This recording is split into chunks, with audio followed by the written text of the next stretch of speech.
खूब पर्दा है कि चुलमन से लगे बैठे हैं, खूब पर्दा है कि चुलमन से लगे बैठे हैं, साफ छुपते भी नहीं, सामने आते भी नहीं। सलाम, नमस्ते, सत श्री अकाल। मैं हूं आपके साथ हर्षिता मिश्रा और आप देख रहे हैं टाइम्स मेल। इस वक्त पूरी दुनिया में जिस तरह से गजा की बात हो रही है, उसने अरब के तमाम बड़े नेताओं पर सवाल खड़े करने शुरू कर दिए। अरब में एक से बढ़कर एक बड़े बादशाह मौजूद हैं, एक से बढ़कर एक शहंशाह मौजूद हैं। कोई हरमान शरीफेन का खादिम है तो कोई खुद को अरब का बादशाह समझता है। पर ये सब के सब जुब्बे वाले ऐसे मुल्क हैं जिनकी तमाम बादशाहत इजराइल के कदमों में लेटी हुई नजर आ रही है। जिन जुब्बे वालों की इतनी भी औकात नहीं है कि वो अमेरिका और इजराइल की इजाजत के बगैर गजा में पानी की एक बोतल पहुंचा सके, उन जुब्बे वालों से कैसे उम्मीद की जा सकती है कि वो गजा में मदद पहुंचाने के लायक है। पर हाँ, जुब्बे वाले अमेरिका के कितने बड़े गुलाम हैं, इस बात का अंदाज़ा इसी से लगाया जा सकता है कि अब अरब के बादशाह अपना जुब्बा उठाकर दिखा रहे हैं कि उनके जुब्बे के नीचे कौन सी ब्रांड का कच्चा मौजूद है। इजराइल में रोटी का एक निवाला पहुंचाने में जिन जुब्बे वालों की टांग कांप रही है, अब वही जुब्बे वाले यूक्रेन में मदद भेज रहे हैं। यूक्रेन में सऊदी अरब की तरफ से मदद भेजी जा रही है और इसकी तस्वीरें आप देख सकते हैं। पर खबरदार, जो किसी ने इसको अमेरिका का गुलाम कहने की गुस्ताखी की, इसके पीछे साफ तौर पर समझा जा सकता है कि जुब्बे वालों को अमेरिका का कितना खौफ है। अगर अमेरिका ने जरा सा डांट दिया तो जुब्बे वाले डर के मारे अपना जुब्बा गीला कर देंगे। अमेरिका ने अगर इन्हें जोर से डांट दिया तो ये खड़े खड़े पेशाब कर देंगे। ऐसे में इन जुब्बे वालों से क्या ही उम्मीद की जा सकती है। लेकिन एक खबर जो इजराइल और अमेरिका के लिए बहुत बड़ा झटका माना जा रहा है, तुर्की और ईरान ने इस एक हफ्ते के दौरान अमेरिका और इजराइल को बहुत बड़ा झटका दिया। यानी खिलाफत उस्मानिया के होने वाले सुल्तान और मुसलमानों के होने वाले खलीफा रजब तैयब अर्दगान ने इजराइल को एक के बाद एक लगातार झटके दे रहे हैं। तुर्की कई महीनों से अपने यहाँ बैठे इजरायली जासूसों को खोज खोज कर पकड़ रही है। ऐसे कई लोगों को तुर्की में अब तक गिरफ्तार किया जा चुका, जिनको इजरायली खुफिया एजेंसी मोसाद का एजेंट बताया जा रहा है। खासकर उन लोगों की खोजबीन भी बहुत ही तेजी से हो रही है जो मोसाद के अंडर कवर एजेंट है। मतलब जिस इजराइल को सीधे तौर पर सबक सिखाया जा सकता है, उस इजराइल के खिलाफ तुर्की के भीतर एक सर्जिकल स्ट्राइक चल रही है और ये सर्जिकल स्ट्राइक इजराइल के काले चिट्टे को बेनकाब कर रही है। ये भी हैरानी की बात है कि तुर्की और इजराइल के ताल्लुकात बहुत पुराने हैं। बीते साल अक्टूबर में हमास और इजराइल के जंग शुरू होने के बाद इजराइल के खिलाफ तुर्की ने बड़े बड़े बयान जारी किए, लेकिन तुर्की के बयान जमीन पर कहीं नजर नहीं आ रहे हैं। तुर्की नाटो का मेंबर है, उसकी सेना नाटो की गठबंधन सेना में शामिल है। ऐसे में नाटो से अलग राय रखने के बाद भी तुर्की को अमेरिका और इजराइल का बहुत बड़ा पिट्ठू माना जाता है। पर मोसाद के जासूसों को जिस तरह से खोज खोज कर तुर्की पकड़ रहा है, वैसा काम ईरान नहीं कर रहा। ईरान से भी खबर आई है कि उसने इजरायली खुफिया एजेंसी मोसाद के एजेंटों को फांसी के तख्ते पर लटका दिया। यानी इजराइल के जासूसी निज़ाम को तुर्की और ईरान से दोनों जगहों से बहुत बड़ा झटका लग रहा है। इजराइल अपने जासूसी सिस्टम के जरिए ही दुनिया के बड़े बड़े नेताओं को अपने जाल में फंसा लेता है और उनको गुलाम बनाकर अपना मकसद पूरा करता है। अब पता नहीं अरब के जुब्बे वाले अमेरिका के खौफ से चुप हैं या फिर इजराइल ने उनकी दुखती रग पर हाथ रखा। पर इतना होता है कि ईरान और तुर्की कुछ ना कुछ ऐसा ज़रूर कर रहा है जिसका अंदाज़ा इजराइल और अमेरिका को बिल्कुल भी नहीं था। आखिर कैसे तुर्की और ईरान दे रहे हैं इजराइल को झटके पर झटका, बताएंगे आपको और भी बहुत कुछ। लेकिन आप अगर हमारे चैनल पर अपना कोई विज्ञापन देना चाहते हैं तो आप हमारे व्हाट्सएप नंबर पर हमसे संपर्क कर सकते हैं। हमारा व्हाट्सएप नंबर है 9990454200। आपके स्क्रीन पर हमारा व्हाट्सएप नंबर नज़र आ रहा है जिस पर आप संपर्क कर सकते हैं और विज्ञापन दे सकते हैं। लौटते हैं अब खबर की तरफ। तुर्की में इस वक्त इजरायली जासूसों पर बहुत बड़ा एक्शन चल रहा है। पुलिस ने इजरायली जासूसी एजेंसी मोसाद को जानकारी बेचने के इल्जाम में 7 लोगों को पकड़ा है। तुर्की के आंतरिक मंत्री अली येरलिकाया ने एक्स पर कहा कि संदिग्धों को मंगलवार को इस्तांबुल में एक साथ छापेमारी के दौरान हिरासत में लिया गया था।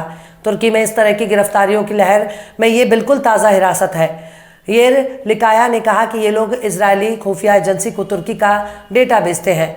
येरलिकाया ने जोर देकर कहा कि हम कभी भी अपने देश की सीमाओं के भीतर जासूसी गतिविधियों को अंजाम देने की इजाज़त नहीं देंगे। हम उन्हें एक एक करके पकड़ेंगे और इंसाफ के कटघरे में लाएंगे। हालिया चंद महीने के दौरान तुर्की में जासूसी के इल्ज़ाम में बहुत से लोगों को पकड़ा है। जनवरी की शुरुआत में पुलिस ने इजराइल के लिए जासूसी करने के इल्ज़ाम में 34 लोगों को हिरासत में भी लिया। माना जा रहा है कि दिसंबर में इजराइल की खुफिया एजेंसी के चीफ ने लेबनान, तुर्की और कतर समेत हमास के लोगों को निशाने बनाने की तैयारी की थी, जिसके बाद तुर्की के राष्ट्रपति रजब तैयब अर्दगान ने तुरंत चेतावनी दी कि अगर इजराइल ने तुर्की की धरती पर किसी को निशाना बनाया तो इसका बहुत ही खतरनाक नतीजे होंगे।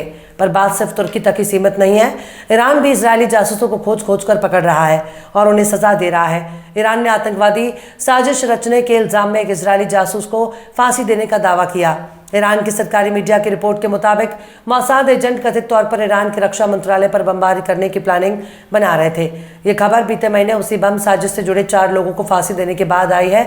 इराक के कुर्दिस्तान इलाके से ईरान में दाखिल करने से पहले चारों लोगों को कथित तौर पर एक अफ्रीकी देश में इजरायली खुफिया एजेंसी के जरिए ट्रेनिंग दी गई थी। उन चारों लोगों की पहचान ईरानी नागरिक के रूप में की गई थी।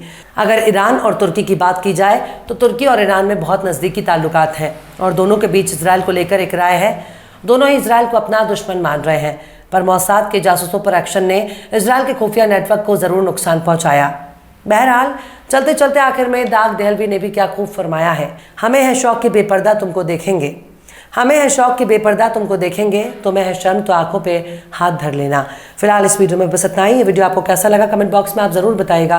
वीडियो पसंद आए तो लाइक करें। हमारे वीडियो लिंक को फेसबुक, ट्विटर, व्हाट्सएप पर अपने रिश्तेदार, यार, दोस्तों को भी शेयर करें और बेबाक, निष्पक्ष, स्वतंत्र पत्रकारिता को सपोर्ट करने के लिए आप हमारे चैनल टाइम्स मेल को जरूर से सब्सक्राइब करें और हाँ, बेल आइकन की घंटी वाले बटन भी आप जरूर से दबा दें ताकि आपको हमारे आने वाले नए वीडियो की नोटिफिकेशन फौरन ही मिल जाए।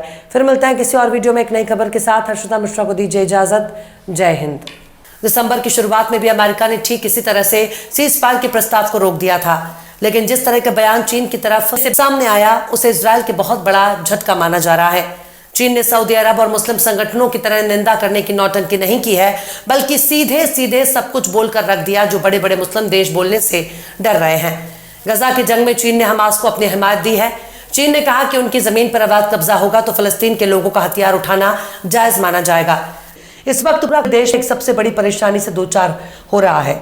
उस परेशानी वाले लोग जहां तक अपने भाषण और विचारधारा से आतंक मचाते नजर आ रहे हैं।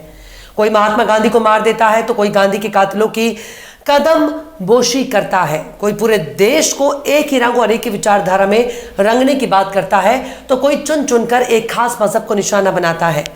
जानवर के कत्ल के इल्जाम में कोई मॉब लिंचिंग की हिमायत करता है तो कोई मजहब की बुनियाद पर दूसरों को खुद का मजहबी नारा लगाने के लिए मजबूर करता है।